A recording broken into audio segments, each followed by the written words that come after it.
Hey, good morning, everyone. You ever have a situation where you get in somebody's car, you roll down the windows, and then it won't go back up? Like none of them? And you mess around with the door, and all of a sudden the windows start working again? Well, I have such an animal with me right now. This Ford Explorer right here. So I had it in to check for, he wanted me to just check the brakes on it, really. So I did that. And of course, as soon as I was done, I realized the windows wouldn't go back up. And it's hot and it's humid where I am. It's actually extremely humid right now. And it's only, what, 7 o'clock in the morning? But, yeah, so I called them up and I said, hey, have you been having any problems with your windows? Oh, yeah, I have. Okay, good.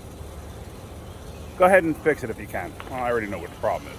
So, anyway, if you ever got a situation like that, normally it's a break in the door harness. So, on this Explorer, they're a little tight. They're a little difficult to get to.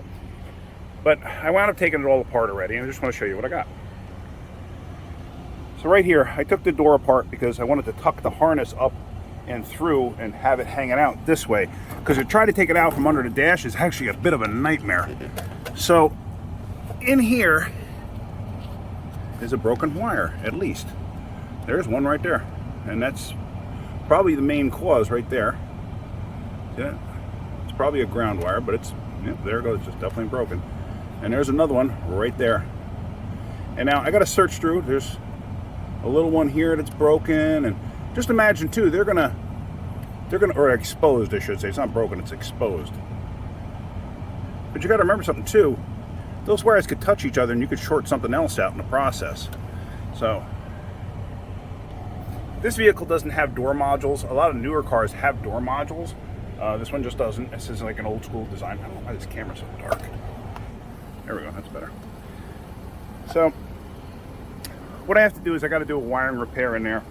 Usually, what I try to do is I try to go as far into the harness as possible, you know, like into the vehicle as close to the connector as possible, and then run a section of wire, new wire, into the door at some point where it's not flexing. The only problem with that on this car is it's a nightmare to get to the harness underneath there. You got to take the parking brake assembly out, you got to drop the fuse box out. It's not fun. So, what I'm going to do, oh, that's what I wanted to show you too. Let me show you this. The bulkhead connector here, the boot part, it actually seals from the inside out. So now I got to tuck this back in. This one's not bad because I have access to inside the door right there. But on that opening, I don't have access on this side because everything's in the way. You know, Ford is the worst when it comes to this. This is a poor design. I think they stopped doing this after a while. I don't think they do this anymore. Because imagine you want to take a door off of one of these, you got to take the whole harness out of the door instead of unplugging it here. Everybody else has plugs here. Ford didn't do that for some reason. Older Jeeps didn't either, but I'm talking older. Like, I don't know, mid-90s. So, and this is a 2006, I think. But whatever. So on this one, unfortunately, because we're trying to be budget friendly with the guy, I have to, you know, fix what's there right there. Now, I'm sure I can fix it. I could do my typical wiring repair, and it's going to last. It'll last probably a year or two, maybe 3. It may last forever. I don't know. I usually don't like doing that because it's a high flex area. So, and if you can imagine, you have, you know, a connector butt up against a wire, and all of a sudden it's doing this when the door's opening and closing. Eventually, it's going to break again. So, I mean, if I could trim the wire back a bit and then put one of my repairs that's going to tuck inside the A-pillar and another one that's going to tuck inside the door, I'm going to do that. But I got to dig into it just to see. So, let me get into that, and then I'll show you what I finally wound up doing. So there you go. I got the one wire done. I got to do the other one still. But this is kind of as far as I could go and actually still work with it, because to try to work in the door here in this opening, I can't really go any further in. It's just too much of a pain. And I know this is going to last. I cut out the section in the middle where it had been fatigued from bending all the time. So now I still got to fix that one small wire here. That one right there. See that? I got to fix that.